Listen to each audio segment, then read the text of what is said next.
설마 아무 생각 없이 그냥 변한 거 하나도 없다라고 생각하시는 분들은 없을 거예요. 우리 옆 사람과 함께 환하게 보이니 새롭게 보입니다. 인사하도록 하십시다.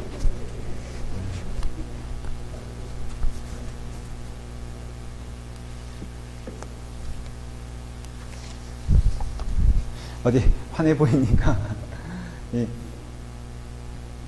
다 이렇게 할 때는 또 수고한 사람들이 있잖아요. 오늘 오전부터 하루 종일 해서 그 오후에 끝마쳤습니다. 그래서 여러분들은 처음 그 선을 보이시는 거예요. 그러니까 여러분들 처음 보는 겁니다. 그래서 교회가 좀 이렇게 넓어 보인다라는 얘기를 해요. 근데 그런 것 같습니다. 자, 오늘은 우리가 함께 받을 은혜의 말씀은 우리 사도신경 한번 또 외우고 시작하도록 하겠습니다. 전능하사 천지를 만드신 하나님 아버지를 내가 믿사오며 그 외아들 우리 주 예수 그리스도를 믿사오니 이는 성령으로 잉태하사 동정녀 마리아에게 나시고 본디오 빌라도에게 고난을 받으사 십자가에 못 박혀 죽으시고 장사한 지 사흘 만에 죽은 자 가운데서 다시 살아나시며 하늘에 오르사 전능하신 하나님 우편에 앉아 계시다가 저희로서 산자와 죽은 자를 심판하러 있사 성령을 믿사오며 거룩한 공예와 성도가 서로 교통하는 것과 죄를 사하여 주시는 것과 몸이 다시 사는 것과 영원히 사는 것을 믿사옵나이다. 이것이 무엇이라고요? 우리의 신앙의 고백이 된다. 이것입니다. 그래서 여러분들이 믿음은 무엇이냐라고 할 때 믿음은 무엇이냐라는 질문에 대한 답은 아주 명확합니다. 사도신경적인 고백을 하는 것이 믿음입니다. 그리고 교회는 무엇이냐? 그 고백 위에 세워진 것이 바로 교회인 것입니다. 그래서 우리의 믿음 생활의 명확함을 알기를 원한다면은 그것은 다른 것이 아니라 사도신경적으로 여러분들이 믿고 따라가면 되는 것이다. 그렇게 이해하시면 되겠어요. 오늘은 그 가운데 지난주에는 우리가 무엇을 배웠습니까? 전능하신 하나님 우편에 앉아 계신 예수 그리스도, 전능하신 하나님 우편에 앉아 계셔서 무엇을 하십니까? 우리를 위하여 중보하신다. 그 말씀을 나눴습니다. 오늘은 그 다음에는 저리로서 산자와 죽은 자를 심판하러 오시리라 라는 말씀은 오늘 이 시간에 다루지 않겠습니다. 왜냐하면 여러분들이 이미 여러 시간 동안 종말에 대해서는 예수 그리스도가 이 땅에 다시 오심에 대해서는 여러분들이 배우셨기 때문에 오늘은 성령을 믿사오며 조금 우리는 론자 붙이면 좀 유식해지는 것 같지 않습니까? 그래서 굳이 말한다면은 무엇을 오늘 하겠습니까? 성령론을 하려고 합니다. 사실 우리 신앙생활에 있어서 가장 좀 이렇게 오해되는 부분이 성령론입니다. 사실은 성령 하나님에 대한 역할, 성령 하나님이 하시는 사역, 이거에 대해서 우리는 좀 많이 잘 오해를 하고 그리고 또 잘 모릅니다. 우리가 성자 예수 그리스도에 대해서는 우리가 많이 배우고 깨달았지만은 이 성령 하나님에 대해서는 그냥 우리는 단순하게 말하면은 모여서 기도하면 성령 받는다. 여기서만 대부분 우리의 신앙생활이 끝났지. 성령이 참 성령 하나님이 어떠한 분이신가를 사실은 우리는 배울 시간이 많지 않았고 그 성령 하나님이 역사하실 때 어떠한 일이 일어나는가라는 것에 대하여 우리는 많이 모르고요. 그리고 성령 하나님과 우리 사이에 있어서 주도권은 누가 가지고 있느냐라는 것조차도 사실은 우리는 굉장히 혼란스럽습니다. 왜냐하면 성령 주세요, 성령 주세요라고 할 때 그 성령 주세요라고 할 때 여러분들 그것은 하나의 내가 영적인 체험과 능력을 받기 위한 하나의 수단과 도구로 생각하는 경우가 참 많이 있습니다. 그래서 여러분들이 인식하든 인식하지 않든 의식하든 의식하지 않든 성령에 대한 그 이해에 대하여 사실 대단히 오해를 하고 있고, 그래서 우리 믿음 생활에 대단히 혼란스러운 어떤 그런 모습이 우리 가운데 있음을 알 수가 있어요. 오늘 그래서 우리의 공부의 목표는 무엇입니까? 참 성령 하나님에 대해서 이해하고, 나와 성령 하나님의 관계는 어떠한 관계를 맺어지는 것이며, 교회 안에서의 성령의 역사를 따라간다는 뜻이 무엇인가를 오늘 배우려고 합니다. 대단히 중요할 것 같죠? 네. 안 중요한 게 어디 있겠어요? 매주 금요일 날, 그렇죠? 그래서 이제 오늘은 그 성령 하나님에 대해서 배우려고 합니다. 어떤 사람들은 묻습니다. 구약에도 성령 하나님이 계신가? 성령 하나님은 어느 때 존재했는가? 라고 할 때 여러분들은 그 질문에 대한 답은 분명히 해야 돼요. 성령 하나님은 언제 계셨습니까? 태초부터 계셨어요. 네. 큰일 날 이단들이 여기 많습니다. 태초에 만들어진 게 아니에요.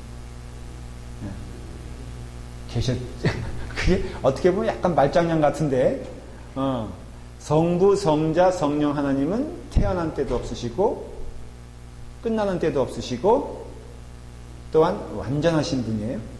영원이라 하는 것은 뭘 뜻하냐 하면은 시작과 끝이 없으시다는 것이에요. 그런 점에 있어서는 성부 하나님과 성자 하나님과 성령 하나님은 동일하신 분인 것을 알 수가 있어요. 그 위격이라는 것이 킹은 뭐 성부 하나님이고, 그 다음에 왕자는 뭐 성자 예수 그리스도고, 그 다음에 서자는 뭐 성령 하나님, 이렇게 이해하면 안 된다 이거예요. 그렇기 때문에 성부, 성자, 성령 하나님은 시작한 때도 없으시고 끝나는 때도 없으신 참 하나님이세요. 그 점에 있어. 그러니까 당연히 여러분들 뭐 태초부터 계시다라는 뜻은 제가 무슨 뜻인지 알겠어요.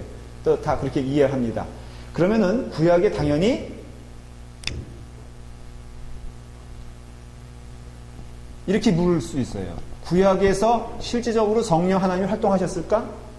첫 번째 질문. 그렇다면 또 하나, 성자 하나님은 활동하셨을까? 그 다음에 세 번, 당연히 성부 하나님은 우리는 뭐 여호와 하나님 많이 듣고 우리는 알고 있어요. 그렇죠? 그러면 성자 하나님은 구약에서 계셨을까? 하나님은 무소 불이하시죠. 그렇죠? 그러면 성자 하나님, 우리는 그럴 때 성자 하나님에 대해서 두 가지를 이해해야 됩니다. 하나는 육신을 입고 오신 예수 그리스도. 그렇지만은 예수 그리스도는 영이세요. 또 그런 점이 있어요. 그렇죠? 그러니까 예수 그리스도가 육신을 입고 오신 33년의 시간 말고도 존재하셨을까라고 했을 때 너무나 그것은 당연한 답이 있는 질문이에요. 계셨죠? 그렇죠? 천지를 창조하실 때도 말씀으로 창조하신 그분은 예수 그리스도신 걸 알 수가 있어요. 그러니까 영이시기 때문에 당연히 구약에서도 활동하신 걸 알 수 있고, 시편에 보면은 다윗이 내 주여 하신 그 대상은 누구냐면 바로 예수 그리스도임을 알 수가 있어요. 우리는 지난 수요일 날 성역 공부 오신 분들은 다 이걸 알아요. 왜냐하면 지금 시편을 배우고 있거든. 그러니까 여러분들이 좀 그 점에서는 이렇게 이제 동영상이 나오거든요. 그래서 1시간 참 이게 컴퓨터 보고 있는 게 지루할 거예요. 그렇지만은 여러분들 하나하나 이제 그 업데이트 되는 것들을 보시면서 여러분들 신앙의 깊이가 좀 깊어지기를 바랍니다. 정말 너무 우리가 모르면요, 믿음이 힘이 생기더라고요. 제가 대화하면 할수록 많이 느끼는. 우리 집에 처제가 와 있잖아요. 한국에서 믿음 생활 잘하고 있는데 저하고 이렇게 조금 얘기하면 너무너무 좋아요. 왜냐하면 한 번도 들은 적이 없다는 거예요.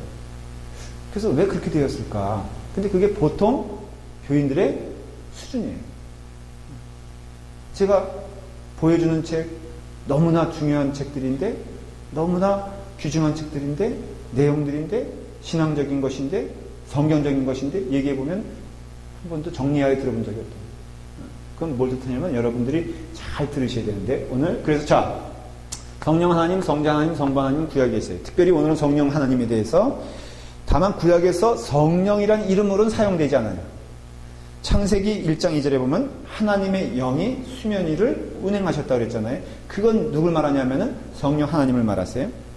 사사기 3장 10절에 보면 여호와의 영이라고 그랬어요. 그러니까 여호와가 아니에요. 여호와의 영이라 했을 땐 그것을 여호와 하나님과 동일시할 수 없어요. 누굴 말하는 것이? 성령 하나님을 말하는 것이에요. 그래서 영이라고 했을 때 특별히 그것은 뭘 말하냐 하면은 바로 성령 하나님을 말하세요. 이사야 61장 1절에 보면 주 여호와의 영이라고 했어요.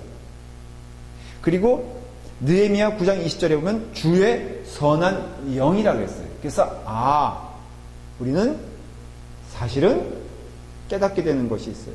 그것은 무엇이냐면 하나님이 우리에게 임재하실 때 영으로 임재하시는구나라는 것을 깨달아요. 근데 그 영은 그럼 누구냐? 성령 하나님인 것을 알 수 있어요. 참 성부 하나님은 보인다 안 보인다? 안 보여요. 듣는다 못 듣는다? 성부 하나님은 엄밀한 의미에서 들을 수도 없어요. 그러면 듣는 것은 무엇이냐? 성경적인 해석이에요, 여러분들. 이것은 조금 어려울 수도 있어요, 이야기가. 우리가 듣는 것은 성령 하나님의 음성을 통하여 성부 하나님의 뜻을 듣는 거예요. 이해가 되세요? 그래서 우리가 주의 성령, 시편 51편 11절에 보면요. 그 다음에 지혜와 총명의 영은 이사야서 11장 2절에서 모략과 재능의 영, 지식과 여호와를 경외하는 영, 이사야 11장 2절, 은총과 간구의 심령, 스가랴 12장 10절. 이건 뭘 뜻하냐면요.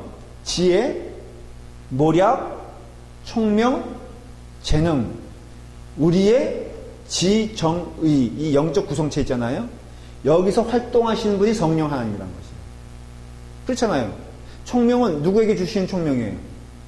나에게 주신 총명이죠. 총명의 하나님 그러면은 그것은 그 자체가 총명이라는 뜻보다도 우리 인간의 눈으로 봤을 때, 우리 인간으로 봤을 때는 그분이 어떠한 하나님이 오신 분이다? 총명의 하나님으로 오시는 분이다라는 것이에요.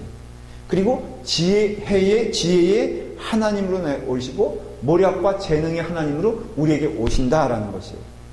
그래서 구약에서 성령 하나님의 이름은 안 나오지만은 성령 하나님의 활동 영역과 활동이라고 할 수 있는 그것을 보여주는 이름으로 구약에서 많이 나와요. 그게 말한 대로 지혜의 영, 모략의 영, 그 다음에 지식의 영, 은총의 영, 간구의 신영, 이런 것들이 다 뭐예요?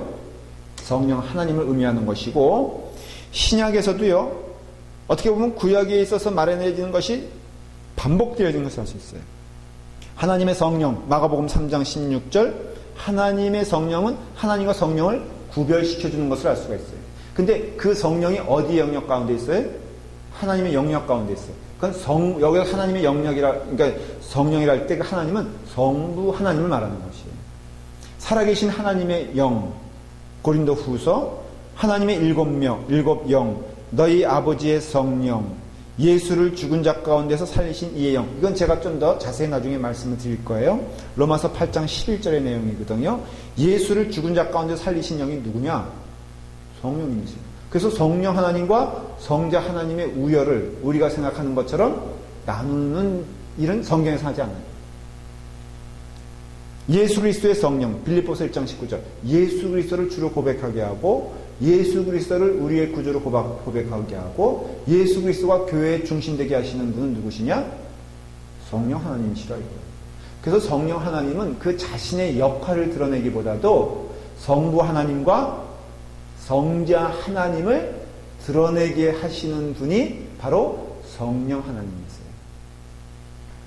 약속의 성령, 에베소 1장 13절, 양자의 영, 로마서 8장 15절. 그래서 우리로 하여금 하나님의 양자 되게 하시는 영이다.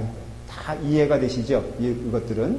그래서 하나님과 성부 하나님과 나와의 관계를 맺어주시는, 그러니까 관계를 이루게 하시는 분이 누구다? 성령 하나님이세요. 성자 하나님과 나와의 관계를 매치시켜주시는 분이 누구다? 성령 하나님이세요. 지금도 하늘의 보좌에 계셔, 우편에 계셔, 우리를 위해서 간구하시는 그 예수 그리스도의 사랑이 우리 가운데 임재하고 우리가 느끼고 우리가 체험할 수 있는 것은 무엇 때문이다? 성령 하나님이 계시기 때문이다 라는 성경의 약속이 성경을 통해서 얘기되어지고 있고 실제로 우리는 그것을 경험한다는 것이죠. 그래서 우리가 낙심할 때마다 낙심하지 아니하고 힘을 얻는 근거, 정말 이 사람은 쓰러질 만한 그런 상황인데도 이길 수 있는 근거, 그리고 교회가 참 위태하게 가는 것 같고 어떻게 보면 망할 것 같지 않습니까? 근데 어떻게 보면 신기하게 어디선지 우리가 모르는 곳에서 막 불꽃같이 일어나는 것을 봐요. 하나님께서 한국을 시대적으로 한번 사용하신 때가 있잖아요. 지금도 사용하신다고 저는 믿어요. 그런데 어쨌든 20세기 초반부터 해가지고 미국이라는 나라에서 그 복음의 불꽃이 한국으로 와서 우리는 다 세계에서 우리 한국만의 믿음을 잘 지키는 줄 알았어요. 그렇게 생각하죠, 여러분들. 한국이 복음적인 면에 있어서 무너지고 망하면은 기독교가 완전히 무너질 것 같죠. 유럽 가보면은 교회가 텅텅 비어 있죠. 미국도 보면은 세상에 저는 우리가 같이 합한 그 교회만 팔리는 줄 알았더니 세상에 오렌지 카운티에 있는 스펄전 교회도 팔린다고 지금 그러니까 너무너무 우리 교회적으로도 힘들어요. 우리 교회만 그런 게 아니에요.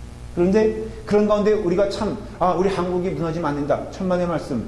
지금 중국이요. 얼마나 복음화가 뜨겁게 일어나는지 몰라요. 아프리카에서 여러분들 복음의 불길이요. 얼마나 일어나는지 몰라요. 우리는 몰라요. 하나님께서 어떻게 역사하시는지. 그러나 성령님께서 역사하시기 때문에 우리의 생각과는, 우리의 기대와는, 우리의 어떤 예측과는 다르게 간다는 것을 볼 수 있어요. 하나님이 역사하세요. 우리는 거기에 몸을 맡기고 우리는 거기서 부단히 우리에게 맡겨진 일을 감당해야 된다는 것이에요. 그러니까는 구약에서도 그 성령 하나님을 말하고 있고 신약에서도 그 성령 하나님을 말하고 있는데 말해진 명칭을 통해서만 우리가 보더라도 우리의 삶에 있어서 직접적인 연관을 가지신 분이 성령 하나님이시고 그리고 여기서 보면 하나 깨닫게 되는 것은요. 성령님의 근본적인 모습과 역할과 우리와의 관계에 있어서는 사실은 보면은 초자연적인 관계보다도 다른 말로 하면은 우리의 삶의 일상에서 경험되어진 모든 과정에 있어서 성령 하나님이 주관하시는 것을 알 수 있어요. 다시 말하면은 여러분들은 자꾸 성령 하나님 그러면 뭔가 이렇게 환상적이고 소위 체험이라는 것은 신비한 체험을 말하는 것이에요. 어떤 우리가 일상생활에서 경험되어지지 않는 어떤 특별한 경험을 통해서만 그것이 성령 하나님. 가만히 있어 보자. 이게 여기 있으면 제 얼굴이 시꺼멓게 나온다고 아까 여기다 두지 말라고 그렇게 경고를 했는데 내가 보기엔 안 괜찮다. 그래서 여기다가 저기 테이프 붙여놨는데 성령 하나님의 음성을 들어야 되는데 저렇게 인간은 완악하여 자기의 생각이 딱 고착되어 있어가지고 끝까지 저럴 때는 성령 하나님도 할 수 없지. 그냥 그렇게 찍으라 그래야지 뭐 어떡하겠어요. 그래서 여러분들 이게 보면 깨닫게 되는 건 첫 번째 중요한 메시지는 뭐냐면 성령 하나님은 우리의 일상생활에서 우리와 함께 가시길 즐겨하시지 홍해를 건너는 것 같은 물 갈라지는 사건만이 아니라는 것이에요. 근데 우리는 기대치가 뭐냐면은 뭔가 그냥 이렇게 헷가닥 하는 것을 기대하는데 여러분 일상생활 오늘 하루 동안 성령 하나님께서 여러분들을 인도하신 거 믿으세요? 만나는 사람마다 생각하는 것마다 대화하는 것마다 하나님께서 기뻐하시는 일을 하셨습니까? 내 생각대로가 아니라 내 감정대로가 아니라 성령님께서 인도하시는 대로 살았어요. 이게 기적이에요. 이게 성령님이 하시는 주 역할이에요. 그러니까는 여기 보면은 지혜의 영이라고 그랬죠. 이게 다 뭐예요? 우리의 일상생활에 있어서 이제 예수 믿으면 점점 우리가 총기가 생기잖아요. 할 말을 하게 되잖아요. 베드로같이 무식한 범인이 무식한 어부가 예수 그리스도에 대한 복음을 전할 때 어찌하여 저가 무식한 어부였는데 어떻게 저런 말을 할 수 있을까? 그 베드로를 반대하던 베드로를 죽이려고 했던 그 유대인들의 입에서 탄성이 나오면서 어떻게 저가 저렇게 변했는가? 라고 말하지 않습니까? 그것은 무엇이냐면 성령님은요 우리의 삶을 통해서 하루하루 스텝 바이 스텝 한 걸음 한 걸음 나아가는 동안 여러분 그렇게 되는 거예요. 이것도 얼마나 성령님의 역사인 줄 아시니 이게요 성령님의 역사가 아니면은 맨 처음에는 막 이렇게 오렌지 컬러로 불꽃을 가져왔어요. 누구라고 말하지는 않겠어요. 근데 쫙 성령님께서 임재하셨잖아요. 그래서 이 불꽃은 아니다. 하나님께서 형광불꽃을 주셨느니라 해서 우리가 형광으로 다 바꿔버렸어요. 어때요? 네, 그쵸? 이게 다 누구의 은혜예요? 성령님의 은혜라 이거예요. 하나하나가 다 즐겁게. 그러니까 우리가 전심을 다해서 주님의 교회를 생각하면 하나님이 지혜를 주세요. 그러니까 우리는 뭘 가져야 돼? 우리의 마음 가운데에는 그저 주님 기쁘시게 할 일이 무엇일까? 주님께서 원하시는 일이 무엇일까? 내가 1분 후에 일을 알지 못하고 1시간 후에 만날 사람을 알지 못해도 성령님께서 기뻐하시는 일 해야지. 그리고 성경 읽고 성령님께서 원하시는 일 해야지 하면서 기도하고, 그러면은 너희가 할 말을 알게 하시고 너희가 생각할 바를 지정해 주시는 분이 누구냐면 성령 하나님이세요. 이거 얼마나 감사해요. 그래서 성령 하나님께 이끌림을 받는 자는요, 염려가 없어요. 근심거리가 없어서 근심이 없는 것이 아니라 근심조차도 하나님께 맡기는 거예요. 그게 중요하잖아요. 그렇죠? 지난 수요 성경 공부 때 그 다윗의 시편을 얘기하면서 고난에 대해서 얘기를 하면서 이런 얘기를 했어요.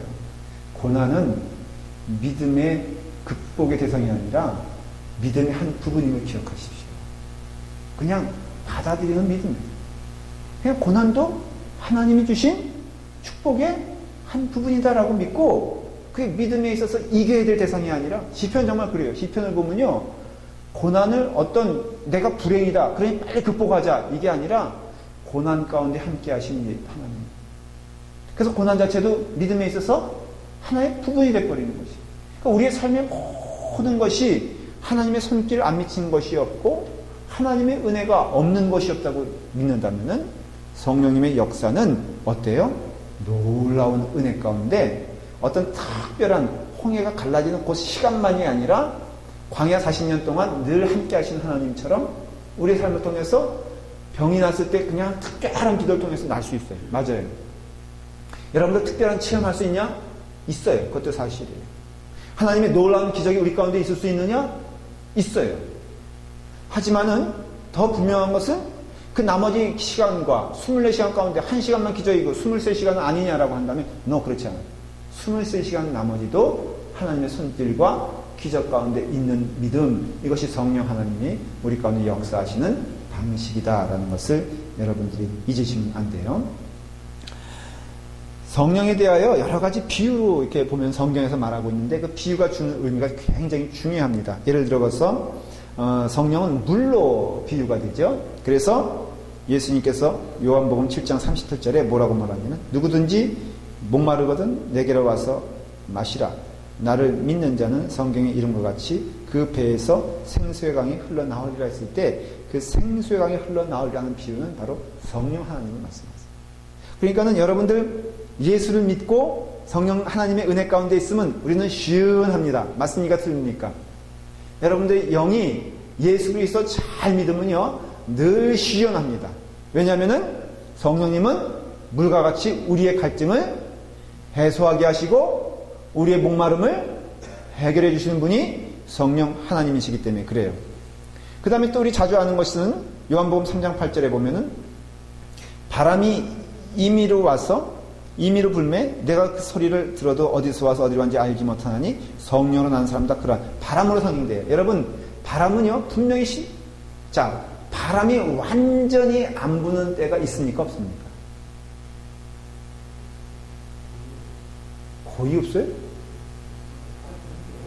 자, 이거는 제가 면박은 주지 않겠어요? 바람이 없을 때가 있을까? 그래요? 그러면 바람이 그치 질문할 필요가 없지. 답이 나왔잖아. 없다 그랬잖아요? 맞아요. 우리는 못 느끼지만 지금 여기서도 바람이 있다 없다? 바람이 있는 거예요. 그렇죠? 그러니까는 바람은 24시간 우리 가운데 휘돌고 있어요. 다만 이것은 아주 잔잔한 바람. 무풍이라 할지라도 무풍은 없다 이거예요.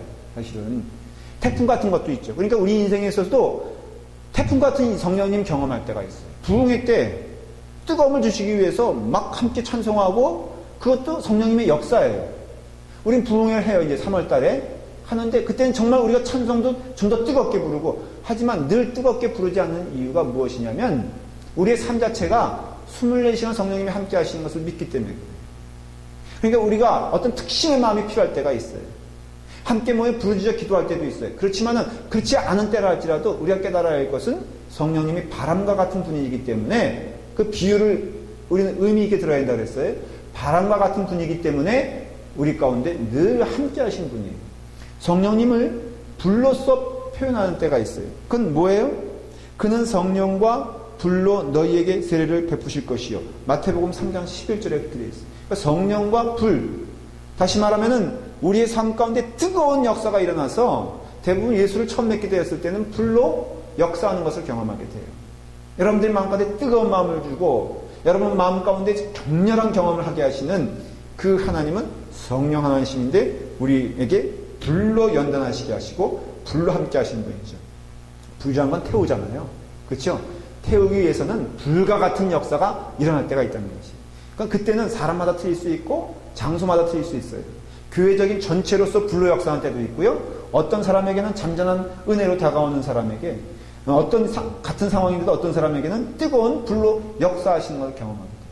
그렇기 때문에 그때와 그 신을 알지 못하지만 성령님께서 오시는 것은 이와 같이 24시간 우리가 경험해야지는 아침에는 빵을 먹고 점심에는 김치찌개를 먹고 저녁에는 된장찌개 먹는 것처럼 우리 일생생활에 있어서 다양한 삶과 경험 가운데 성령 하나님께서는 그 다양함 가운데 우리를 놓치지 아니하시고 늘 함께 동행하시고 역사하시고 1분 1초라도 우리를 놓아두지 아니하시고 함께 가시는 분이라는 것에 대하여 우리는 잊으면 안 돼요.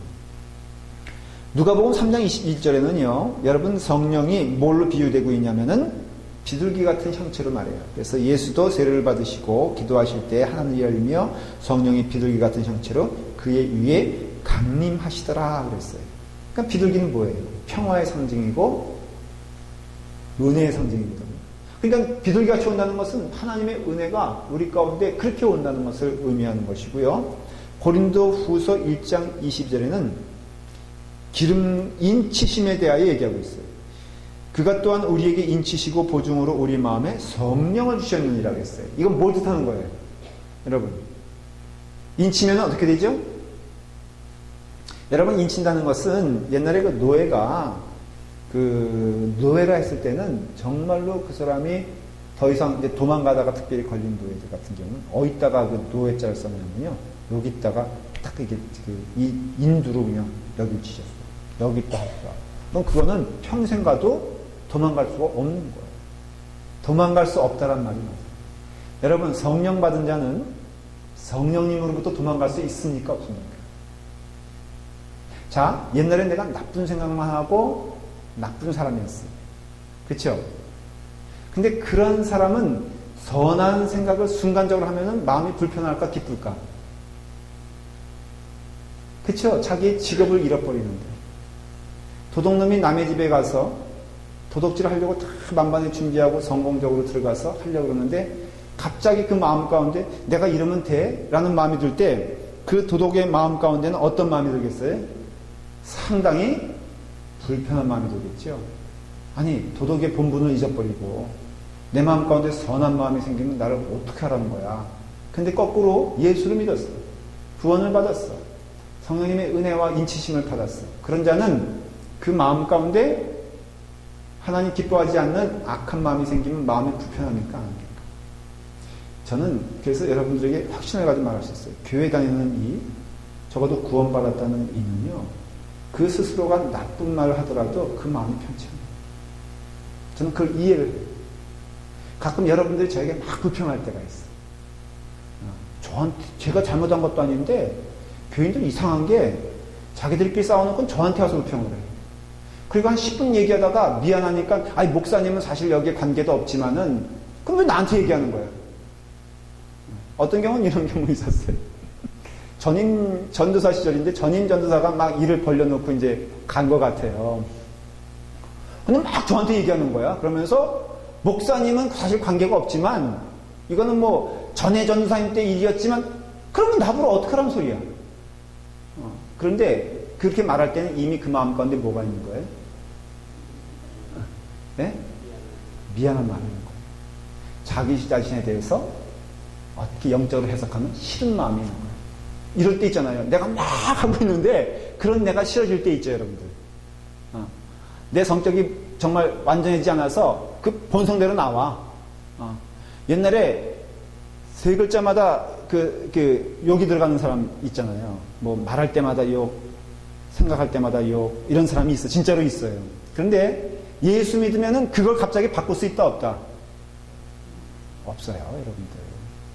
그렇기 때문에 여러분들이 설호 어떤 그런 부담스러운 일을 봐도 너무 시험에 들지 마세요. 조폭이 교회 나오면은 그가 은혜는 받았어도 삶의 형태는 조폭 아니에요? 그래서요, 그런 사람 인사할 때는 저한테도 이렇게 인사해요. 이렇게 인사하는 사람은 공손해서가 아니라 옛날 습관이 그래서 그런 거예요. 그러면 그런 사람 사실은 어때요? 그 삶 가운데 하나님 역사하시잖아요. 그러니까 여러분들 혹시 누가 교회 다니면서 막 이렇게 그 어떤 교인으로서는 좀 그러면 안 되는데라는 모습 보이잖아요. 조금 이해해 주세요. 왜냐하면 누가 제일 괴로워? 본인이 제일 괴로운 거예요. 그렇게 이해하시면은 누가 편해? 내가 편해. 너무 좋은 말 아니에요? 이건 받아 써야 돼요. 누가 제일 괴로워? 본인이 제일 괴롭고, 그 다음에 누가 제일 편해? 내가 제일 편한 거예요. 그래서 여러분들도 가만 보면은 정말 성령의 사람인가 아닌가는 꼭 할렐루야 하면서 이렇게 홀리한 삶을 통해서뿐 아니라 한번 실험 삼아 나쁜 짓을 해보세요. 예를 들어 말하면 가장 굳이 저기를 하자면은 저기 어디 가서 제욕을 한번 해보세요. 그게 예를 들어 말하는 거예요. 그냥 하기 싫은데 한번 해보라는 거예요. 그래서 두 분 이제 가다가 목사님 요즘 왜 저런지 몰라. 목사님은 참 맨 처음에 좀 괜찮아 보이더니 날이 갈수록 추해 보이고 그럴 때 마음이 어때요? 마음이 너무 좋아지면은 성령 못 받은 거야. 스스로를 테스트해 보면 돼. 그게 너무 너무 자연스럽고 그게 너무 흥겨우면은 그래서 막 산으로 가.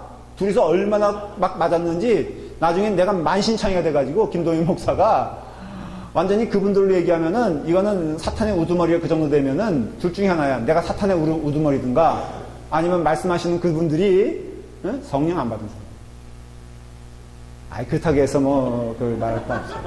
하지만은 여러분들이 그런 거 얘기할 때 스스로 내가 왜 이러지? 이렇게 하면은 내가 믿음 생활을 제대로 하고 있는 걸까? 비록 내가 하고 있어. 막 욕을 하고 있어. 그렇지만은 그 마음 가운데 욕을 하면 할수록 비난을 하면 할수록 불평을 하면 할수록 그 마음 가운데 불편함이 생기는 것은 제가 확신 있게 얘기하는데 그 사람은 성령 받은 거예요. 그러니까 성령 받은 증거는 교회 안에서 찬송하고 기도할 때만 역사하는 게 아니라 남에 대하여 성령 기뻐하지 않는 일을 해볼 때 여러분은 성령 받는지 성령 받지 않았는지 확연하게 드러난다. 한번 해보고 싶죠? 한번 해보세요. 정말 재밌어. 해봤어요. 예. 그러니까 여러분들이 정말 성령 받았으면 하나님이 기뻐하시지 않는 일을 하면은 마음에 부담감이 생기는 이유가 성령님의 인치심을 받아서 성령님 안 떠난다 이거예요. 그러면 그 다음에는 하는 얘기가 네가 이기냐 내가 이기냐 식이야. 성령님이 지실 수는 없잖아요. 그러니까 성령님의 인치심을 받은 사람은 성령님께서 기뻐하시지 않는 일을 하면 할수록 그 삶이 더 어두워져. 그러나 성령의 버림받은 자는 아니야. 다만 로마서로 표현하면은 성령께서 근심하는 자는데. 그러니까 여러분들이 그런 의미에서는 한번 해보세요, 정말. 하나님께서 기뻐하시는 일을 해야지 그 영이 기쁘지. 하나님이 기뻐하시지 않는 일을 하면서 여러분들의 영이 기쁠 수는 없어요. 그래서 성경에 보면 늘 비방하는 이, 늘 불평하는 이, 늘 원망하는 이, 늘 투기하는 이에 대해서는 그 사람이 성령을 받았다면 그 사람은 지옥이야. 왜? 기뻐하시지 않는 일을 하니까. 근데 그게 너무 즐겁고 재밌으면은 그거는 성령 받은 자가 아니고 세상 사람들이야. 그러니까 저 같으면 그럴 바에는 아예 성령님의 뜻대로 항상 기뻐하며 항상 감사하며 항상 사랑하며 살겠어. 여러분들 그렇게 하실래요? 어때요? 네. 정말 그러세요. 그래야지 성령의 역사를 우리가 경험하게 돼요. 자, 여기까지 이제 비유적인 면에 있어서는 성령님은 이런 분이다라는 걸 말했어요. 자, 그런 가운데 우리가 첫 번째 알아야 될 사실은 성령님에 대해서 좀 본격적으로 알아야 될 것은 이런 것을 모두 종합해 봤을 때 성령님은 어떠한 분이냐라고 한마디로 말하면은 성령님은 인격적인 분이다라는 것을 알 수 있어요. 성경을 근거로 말씀을 드리는 거예요. 여러분은 그래서 성경적인 믿음을 가져야 돼요. 자꾸 이 말을 강조하는 이유는 성경을 배제한 믿음은 대단히 이단으로 빠질 수 있는 위험성이 있는데 그 가운데가 하나가 구원파예요. 구원파의 믿음 가운데 한 예만 제가 들어볼게요.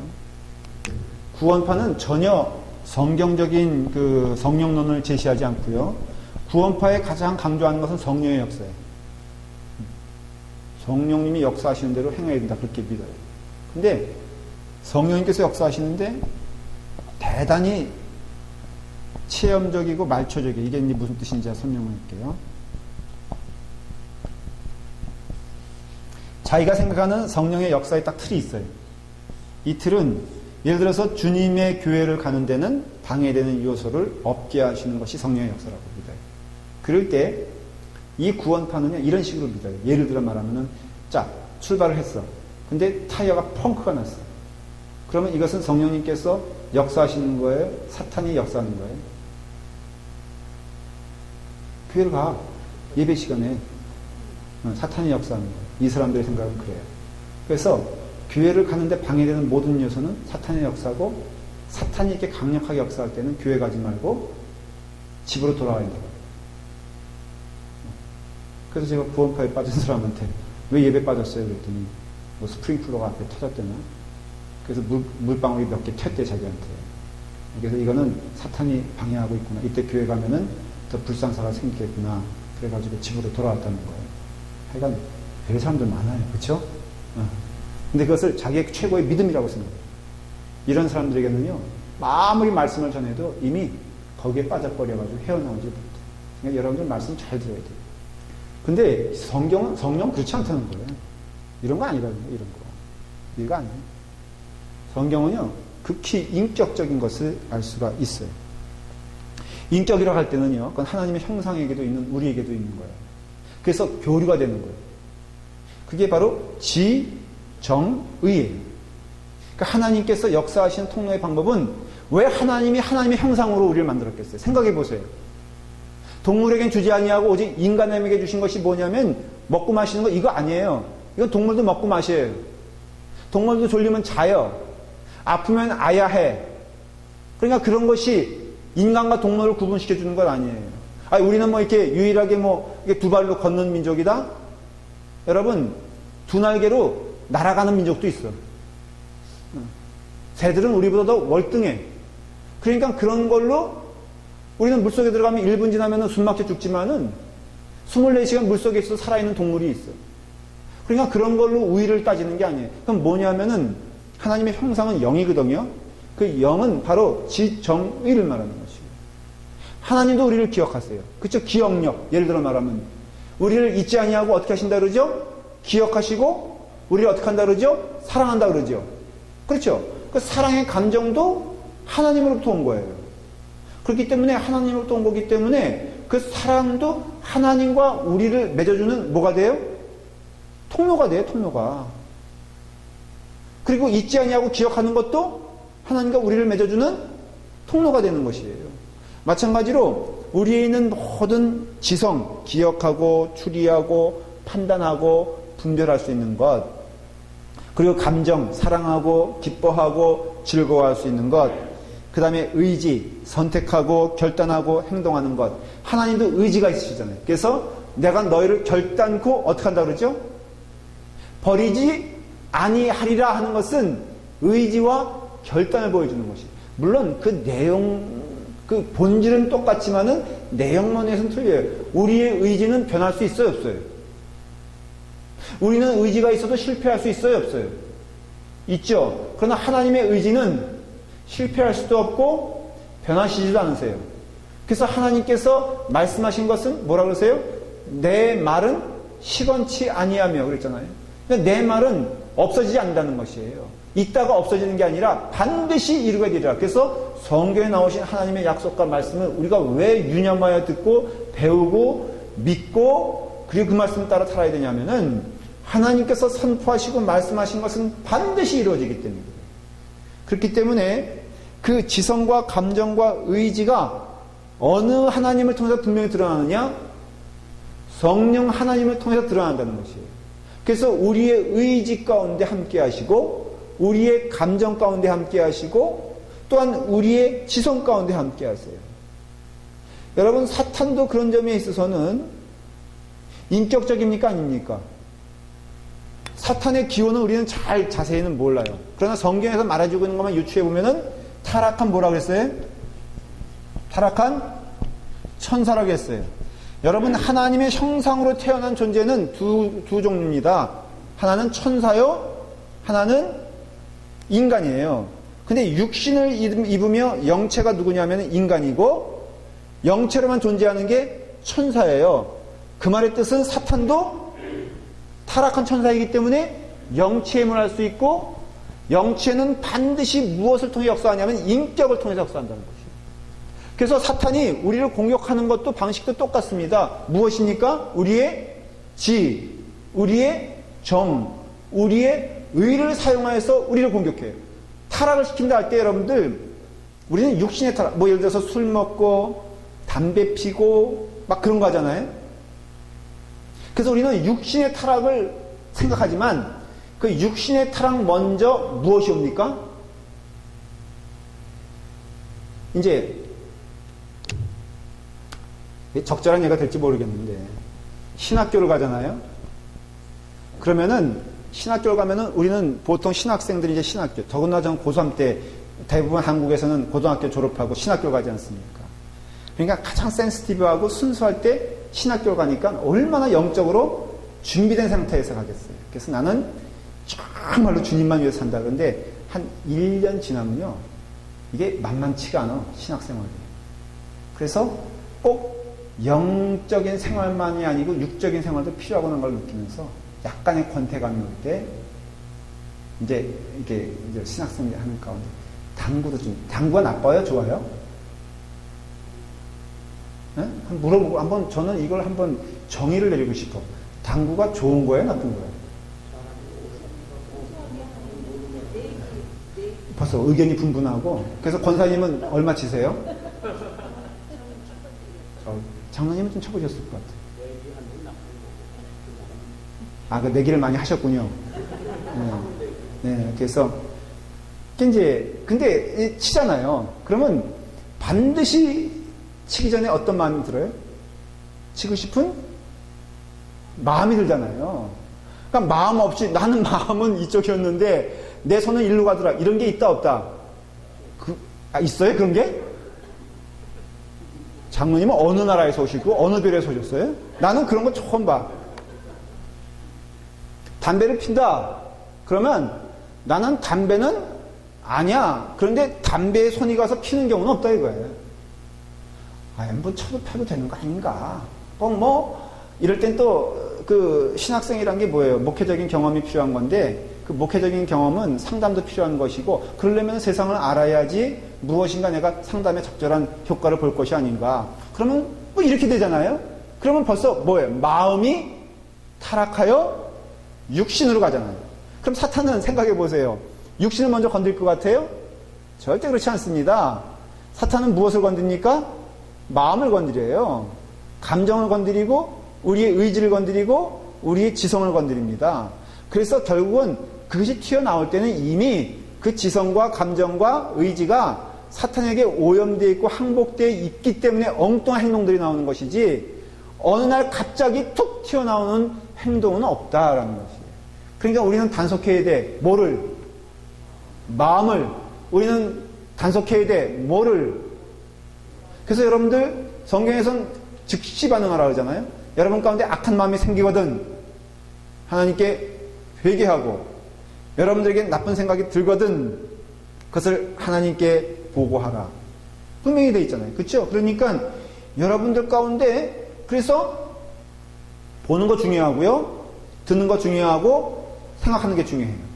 그러니까 여러분들이 성령에 민감한 사람들은 성령 가운데 센시티브한 사람들은 이런 것을 빨리 캐치해. 그래서 내가 누가 더불어 그래서 친구도 예수 믿는다면요. 정리가 되는 거예요. 여러분들이 이게 나쁜 친구들과 이렇게 막 옛날엔 좋아하고 그랬던 것들이 싫어지잖아요? 그게 뭐예요? 생각이 정리된 사람은 옳고 그름이 이제는 판가름이 되는 거예요. 그렇기 때문에 성령님은 뭐라고요? 인격적인 존재이기 때문에 어느 영역에서, 지성의 영역에서, 어느 영역에서, 감정의 영역에서, 어느 영역에서, 의지의 영역에서 철저히 활동하시고 역사하시고 우리를 인격적인 삶에 있어서 하나님 보시기에 좋은 길로 인도하시는 분이 성령님이라는 것이에요. 사탄도 똑같아요. 사탄도 우리를 공략할 때는 우리의 생각을, 그래서 같은 것을 봐도 옛날에는 그냥 그렇게 좋게 보던 것들이 어떤 경우는 생각이 오염되면요, 눈이 오염되는 거 봐요. 자, 여러분들 이 넥타이를 이렇게 보면은 여러분들 어때요? 뭐 이게 비유가 엉뚱한 거니까 심각하게 생각할 것도 없어. 제가 이뻐 보이면은 넥타이도 이뻐 보이죠. 정직하게 말해보세요. 제가 좋아 보이면은 넥타이가 멋있어 보이죠. 그렇죠? 근데 제가 미워 보이면 넥타이가, 제가요 요 머리를 약간 제가 이제 하얀 머리가 생겼잖아요. 근데 제가 제일 듣기 싫은 소리가 이 라팔마교에 왔더니 흰머리가 많이 늘었다는 거예요. 절대 그거 아니에요, 여러분들. 그런 얘기 듣거든요. 귀를 흘려 들으세요. 목사님 라팔마교에 왔더니 많이 사그셨어요. 이런 분도 봤어요. 그게 사실일지라도 그렇게 믿으면 안 돼. 그러니까는 목사님 오셔가지고 부쩍 흰머리가 늘었어요. 그래서 이건 자연적인 건데, 그러니까 약간의 어떤 마음이 드냐면은 물들일까? 그리고 드림교회 이성희 목사님도 자유자재로 어느 날은 백발로 와. 그게 본연의 모습이야. 그리고 어느 날은 까만 머리로 와. 그래서 왜 그래요? 그랬더니 까만 머리를 한번 해봤더니 교인들이 좋아하는 사람이 절반, 그 다음에 목사님 너무 흉해요, 이런 사람이 절반이라고요. 그래서 그 소리 듣는 순간 또 머리를 그냥 하얗게 해. 그럼 또 뭐라 그래요? 목사님은 검은 머리가 좋아요. 요즘은 젊은 목사님을 교인들이 선호합니다. 그냥 농담에 또 이것도 괜히 이거 전파 타니까는, 근데 이성희 목사님과 우스갯소리로 그러다가 머리 빠지면 어떡해요? 그랬더니 요 근래는 또 까만 머리로 바뀌었어요. 근데 저도 그런 것이 좀 이렇게 와가지고 까만 머리를 할까 그러다가도 틀림없이 또 한쪽에서는 또, 그래서 양과 염소가 구분이 되고 이래서 교인들이 구분이 되는 거예요. 이쪽은 까맣고 이쪽은 아예 그냥 장로님은 아주 마음이 지금 약간 사악한 것 같아요. 저를 완전히 이상한 사람 만들려고 지금 이건 다 우스갯소리니까. 그러니까는 결국은 사탄과 성령의 싸움도 어떤 영역에서 이루어지느냐, 치고받고 싸우는 육신적인 게 아니라 그건 이미 영적인 면에 있어서 넘어간 자들이 하는 거고, 그 전에 일어난 일들은 무엇이다? 바로 우리의 지성을, 우리의 감정을, 우리의 의지를 공략하고 공격하고 지배하는 것에 대하여 우리는 영적인 인격적 상태를 알 수 있다는 것이에요. 그래서 이것에 지혜로운 자들은 악한 일에는 껴들지 아니하고 악한 마음 가운데에는 거하지 아니하고 늘 성령님께서 기뻐하시는 그런 열매가 있는 갈라디아서에 나오는 다 인격의 열매라고 했잖아요. 그래서 사랑하고 양보하고 그 다음에 자비하고 온유하고 하는 삶을 살면요 손해보질 않아. 절대 제가 100% 약속하는데, 여러분 소위 세상 사람들이 말하는 지는 것, 교회 안에서 양보하는 것, 교회 안에서 먼저 머리 숙이는 것, 이게 자존심 상하는 게 아니라 이게 복된 일이고 이게 축복의 일인 것을 알 수가 있어요. 여러분 약해 보이면요 받는 보너스가 굉장히 많습니다. 어저께 여기 우리 디스트릭트 그 체어퍼슨 그 목사님, 캐롤 목사님이 왔어요. 우리 그 다음에 중부제일교회 저거 이제 파는데 리얼터, 부동산업자가 왔어요. 전략회의라는 거예요. 그래서 이제 거기서 하나 오퍼가 왔어요. 누가 사겠다는 사람이 왔어요. 인디안 교회에서 이제 사겠다는 사람이 왔는데, 그래서 우리 캐롤 목사님하고 저하고 1시간 동안 얘기하는데 제가 무조건 약해 보였어요. 거기 여자분인데요. 기죽해. 그러니까 일단 위압적이고, 근데 목회를 딱 보니까 언제 안수 받았냐? 그랬더니 2005년도에 안수 받았대요. 제가 언제 안수 받았어요? 96년도에 안수가 됐어요. 완전히 저에 비교하면은 햇병아리야. 근데 연세는 저보다 많으신 것 같아요. 근데 제가 10년 선배거든? 그러니까 얼마나 내가 떵떵거릴 수가 있어. 당신 학번 뭐야? 우리나라 사람들 물어보는 게 뭐예요?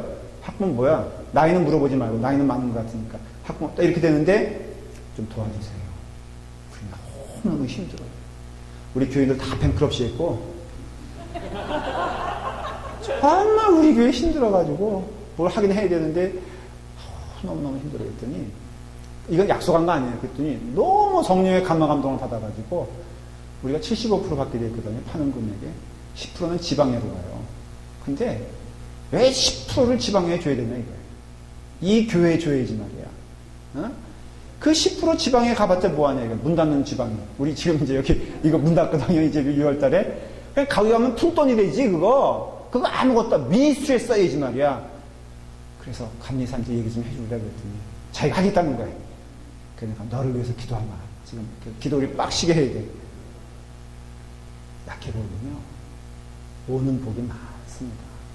내가 그때 학번이 이모저모, 네가 말이야, 나보다 10년 후배인데 똑바로 해, 10% 내놔. 이러면은 있는 25%도 뺏어갈 거예요. 그러나 우리 없어. 우리 너무 약해. 하나님이 도와주시지 않으면 우리는 살 수가 없어. 그래서 에어컨도 껐어. 내가 2층에서 나중엔 더워가지고요. 그래서 나중에 그러더라고. 아니 몸빵이 이렇게 더워. 그래서 제가 가만 보니까 에어컨을 킨다는 게 히를 킨 것 같아요. 오후였거든요. 무지무지 어저께 더웠잖아요. 그러니까 저는 열심히 들어간다고 했는데 저도 덥지만은 미국 사람들 두 사람이서 혼나서 갔어요. 그러니까 뭐 덥지 없어 보이지. 그래서 제가 또 없다고 막 그러지. 그러니까는 그래 그러면은 감리사님 다음 셋이서 미팅할 거거든요. 감리사님 그 사람이 파워가 있어요. 이게 체어퍼슨이니까. 그래서 우리 세드릭 감리사님하고 셋이 만나게 되는데 그러면 내가 먼저 얘기하면은 그러니까 네가 먼저 얘기해라. 이 라팔마교회 너무 가난하니까 10%도 주자. 그러면 내가 그럼 너무 좋겠다. 세드릭 감리사님도 주셔 이게 아니야. 없어요. 너무 힘들어요. 가난해. 이러면 준다는 거예요. 그랬더니 끝나면서 한술 더 떠서 감독님에게도 얘기해서 나머지 15%도 끌고 오지. 제가 한 얘기가 아니에요. 그분이. 그러면서 하는 얘기가 who knows. 감독님 이번에 은퇴하거든요. 6월달에. 은퇴하는 마당에 뭘 못해주겠냐. 듣고 보니까 너무 성령님의 음성인 거 있죠. 내가 그 생각을 한 번도 못했거든. 지난번에 감독님 면담할 때도 미팅할 때도 그 얘기는 생각 못했는데 이 캐런 목사님이 why not? 그것도 가봤자 연애로 가면은 행정비로 쓸 텐데 그거 미니스트리에서 쓰면 얼마나 좋냐. 난 니네에게 너무 좋다. 부흥하는 거 보고 싶다. 그러면서 감독님에게도 한번 얘기하면은 될지 모르. 제가 확신을 가졌어. 할렐루야. 이건 성령님의 음성이다. 그렇다고 해서 제가 환상을 여러분들 주는 게 아니에요. 지금 된다는 보장 하나도 없어. 다만 어저께 들은 성령님의 음성이 얼마나 인격적이냐 이거예요. 에어컨을 끄고 실을 켜게 하신 분도 하나님이시요. 그 가운데 없이 보이게 하는 것도 하나님의 은혜예요. 그런 가운데 그분에게 성령님의 은혜를 주셔서 측은한 마음을 주게 하시고 그분은 그런 뜻은 아니고 비전을 보는 거예요. 우리 연합감리교회가 좀 미니스트리를 위해서 하자. 그분에게 있어 한국 친구 목사님들이 많더라고요. 그러면서 한국교회 새벽기도 하냐고 물어보고 왜 한국 사람들이 감리교를 많이 안 오냐 그 얘기를 물어보더라고요. 그러면서 너무 감리교가 좀 이렇게 어떻게 보면 복음적이지 않다고 생각하는 거냐. 벌써 주디정 목사님이라든가 제가 다 아는 분이거든요. 근데 그런 분들이 다 인포메이션을 준 거예요. 저한테 똑같이 확인하는 거예요. 그래서 그래 그런 면도 좀 있다. 그래서 이 라팔마 교회가 이게 허브 처치 이 오렌지 카운티에 정말 중심교회가 되길 원한다. 너 봐라. 땅은 무지무지 넓지 않느냐. 근데 우린 가난하다. 그 얘기예요. 성령님께서요. 인격적이기 때문에 우리의 영을 사용하셔서 우리의 언어를 사용하셔서 우리의 마음을 사용하셔서 역사하시는 걸 기억하시고 여러분의 마음 가운데 성령님이 기뻐하시지 않는 생각, 다른 말로 하면 사탄의 생각, 악의 생각이 있거든 그 모양이라도 버리시는 여러분 되기를 바랍니다. 그게 이기는 거예요. 그래서 이 말씀을 듣는 적어도 성역 공부에 나온 여러분들은 어떠한 삶을 살아야 되냐면은 성령님이 기뻐하시는 생각, 성령님께서 원하시는 삶을 살지 않으면 여러분들은 인격적인 하나님을 만날 수가 없고 결코 그것은 하나님의 뜻이 아니다라는 것을 알 수가 있습니다. 자, 그래서 제가 성경 구절 하나 인용해 볼게요. 고린도전서 2장 10절에 보면은 오직 하나님이 성령으로 이것을 우리에게 보이셨으니 성령은 모든 것, 곧 하나님의 깊은 것까지도 통달하시느니라 그랬어요. 아시노라 그런 뜻이에요. 이게 무슨 뜻이에요? 우리의 뭐까지도 아세요? 깊은 곳. 그래서 제일 어리석은 자가 요나 같은 자예요. 요나 같은 자가 어디로 숨습니까?